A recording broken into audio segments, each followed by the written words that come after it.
আসসালামু আলাইকুম। আজকে আমরা দেখব সেভ টুল ১ বছরের অ্যাক্টিভেশন কিভাবে নিতে হয় তার কমপ্লিট একটা প্রসেস। তার জন্য আমাদের প্রয়োজন হবে নাম এবং ইমেল এবং পাসওয়ার্ড। ৩টা জিনিস আমাদের প্রয়োজন হবে। এখন অ্যাক্টিভেশন নেওয়ার জন্য আমাদের চলে যেতে হবে ব্রাউজারে। ব্রাউজারে এসে টাইপ করতে হবে gsmalo লিখে এন্টার করব। আমাদের সামনে GSM Allo ওয়েবসাইটটি চলে আসবে। আসার পর প্রথমে আমার অ্যাকাউন্টটা আমি লগইন করে নিব মেন আইকনে ক্লিক করে। যদি আপনার এই ওয়েবসাইটে অ্যাকাউন্ট থাকে তাহলে লগইন করে নেবেন। যদি না থাকে তাহলে ক্রিয়েট অ্যাকাউন্টে ক্লিক করে একটা অ্যাকাউন্ট ক্রিয়েট করে নেবেন। যেহেতু আমার অ্যাকাউন্ট আছে তাই আমি লগইন করে নিচ্ছি। লগইন হওয়ার পর এখান থেকে সার্চ বারে এসে টাইপ করব সেভ টুল 12 মান্থ। সেভ টুল 12 মান্থ লেখার পর আপনাদের সামনে সেভ টুলের কিছু সার্ভিস চলে আসবে। আসার পর এখান থেকে সেভ টুল 12 মান্থ নিউ অ্যাক্টিভেশন এটাতে আমরা ক্লিক করব। ক্লিক করার পর আমাদের সামনে এই পেজটি চলে আসবে। এখানে আসার পর এখানে কিভাবে টুলটি অ্যাক্টিভেশন নেবেন সম্পূর্ণ লেখা আছে। এই পদ্ধতি অনুসরণ করে আমরা এই টুলটি অ্যাক্টিভেশন নেব। দেখি আমরা এখানে কি লেখা আছে। যেভাবে সেভ টুল 12 মাসের জন্য অ্যাক্টিভেশন করবেন।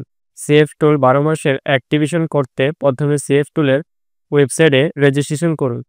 নিচের খালি ঘরে সেভ টুলের ওয়েবসাইটে রেজিস্ট্রেশনকৃত ইমেলটি দিয়ে অর্ডার করুন। তো প্রথমে আমাদের সেভ টুলের ওয়েবসাইটে রেজিস্ট্রেশন করতে হবে। তার জন্য এই লেখাটার উপর আমরা ক্লিক করব, সেভ টুল লেখাটার উপরে। তারপর আমাদের সামনে সেভ টুলের ওয়েবসাইটে চলে আসবে। এখান থেকে সাইন আপ অপশনে ক্লিক করব। এখানে first name, last name, email এবং পাসওয়ার্ড, কনফার্ম পাসওয়ার্ড দিয়ে আমরা রেজিস্ট্রেশন করে নেব। সবকিছু দেওয়া হয়ে গেলে এখানে একটা টিক মার্ক দিব এবং আই এম এ নট রবটে ক্লিক করব। এখন এই যে ইমেলটা দিয়েছি এটা দিয়ে কিন্তু আমাদের অ্যাক্টিভেশন নিতে হবে। তো এটা আমার মনে রাখতে হবে আর এটা দিয়েই আমার লগইন করতে হবে। তো আমি অ্যাকাউন্ট ক্রিয়েট করে নিচ্ছি। তার জন্য ক্রিয়েট অ্যাকাউন্টে ক্লিক করব। আমার অ্যাকাউন্ট ক্রিয়েট করা হয়ে গিয়েছে। এখন আমি অ্যাক্টিভেশন নেব। অ্যাক্টিভেশন নেওয়ার জন্য আমাদের চলে যেতে হবে GSM Allo ওয়েবসাইটে। আসার পর এখান থেকে নিচে যাব। এখানে ইমেলটি দিতে হবে। যে ইমেলটি দিয়ে আমি সেভ টুলের ওয়েবসাইটে রেজিস্ট্রেশন করেছি সেই ইমেলটি আমি এখানে দিয়ে দিব। এবং আপনারা যদি রেজিস্ট্রেশন করতে না পারেন সেভ টুলের ওয়েবসাইটে তাহলে এখানে লিখে দিবেন নান রেজিস্ট্রেশন এবং একটা পাসওয়ার্ড দিয়ে দিবেন। নান REG পাস এরকম দিয়ে পাসওয়ার্ডটা আপনি দিয়ে দিবেন। তো এভাবে দিয়ে অ্যাড টু কার্ট এবং পরবর্তী ধাপ অনুসরণ করে আপনি যদি অর্ডার করে দেন তাহলে আপনার অর্ডারটি হয়ে যাবে এবং আপনাকে একটা অ্যাকাউন্ট করে অ্যাক্টিভেশন দিয়ে দেওয়া হবে। যদি আপনি অ্যাক্টিভেশন করে থাকেন তাহলে এখানে কিছু লেখার প্রয়োজন হবে না। আপনি এখানে ইমেলটি দিয়ে অ্যাড টু কার্টে ক্লিক করে দিবেন। এখানে সবকিছু ঠিকঠাক থাকলে নিচ থেকে চেক আউটে ক্লিক করে দিব। তারপর আপনাদের সামনে এই পেজটি চলে আসবে। আসার পর এখান থেকে একটু নিচে যাবেন। এখান থেকে আপনাদের পেমেন্ট করতে হবে। পেমেন্টের জন্য 3টা সার্ভিস দেওয়া আছে, বিকাশ, রকেট, নগদ। যেকোনো একটি দিয়ে পেমেন্ট করতে পারবেন। আমি বিকাশে পেমেন্ট করব তাই বিকাশ সিলেক্ট করে দিচ্ছি। বিকাশ সিলেক্ট করার পর এখান থেকে আমাদের সেন্ড মানি করতে হবে এই নাম্বারে। কত টাকা সেন্ড মানি করব? এখানে যে টাকাটা দেওয়া থাকবে এই টাকাটা আমাদের সেন্ড মানি করে দিতে হবে।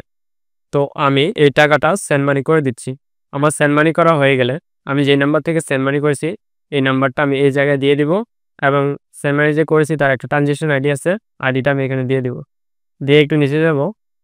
এখান থেকে টিকমার্ক দিয়ে প্লেস অর্ডারে ক্লিক করে দিব।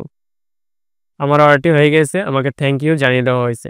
এখন অর্ডারটি কী অবস্থা আছে তা দেখার জন্য মেন আইকনে মাউসটি হোভার করে অর্ডারসে ক্লিক করলে আমরা দেখতে পারবো এই অর্ডারটি কী অবস্থা আছে। প্রথমে যে অর্ডারটি দেখতে পাচ্ছেন এটি হচ্ছে আমার অর্ডার এবং এটা হচ্ছে আমার অর্ডার আইডি, এটা হচ্ছে আমার অর্ডার ডেট এবং অর্ডার স্ট্যাটাস অন হোল্ডে আছে। এবং এই টাকাটা আমি পে করেছি সেভ টুল অ্যাক্টিভেশনের জন্য।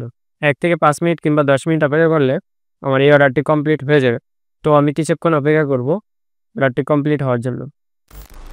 কিছুক্ষণ পর আমরা যদি এই পেজটিতে এসে আবার রিলোড দেই তাহলে দেখতে পারবো আমার অর্ডারটি কমপ্লিট হয়ে গেছে। তারপর আমরা এখান থেকে ভিউতে ক্লিক করব। এখানে দেখতে পাচ্ছি আমার অর্ডারটি এই জিমেলে অ্যাক্টিভেশন দিয়ে দেওয়া হয়েছে। এখন আমি সেভ টুলটি লগ ইন করে দেখব সেভ টুলটি লগ ইন হচ্ছে কিনা। তার জন্য আমি সেভ টুলটি ওপেন করব। এখানে আমার ইউজার নেমটি দিয়ে দিব, তারপর আমরা পাসওয়ার্ডটি দিয়ে দিব। তারপর যদি আমরা লগ ইনে ক্লিক করি তাহলে দেখতে পারবো আমার সেভ টুলটি লগ ইন হয়ে গেছে। তো এই ছিল সেভ টুল 1 বছর অ্যাক্টিভেশন নেওয়ার কমপ্লিট একটা প্রসেস। gsmallo.com থেকে খুবই সহজে আপনি অ্যাক্টিভেশন নিয়ে নিতে পারবেন এই প্রসেস অনুসরণ করে। আশা করি পুরো প্রসেসটা আপনারা বুঝতে পেরেছেন। ভালো থাকবেন, সুস্থ থাকবেন। আল্লাহ হাফেজ।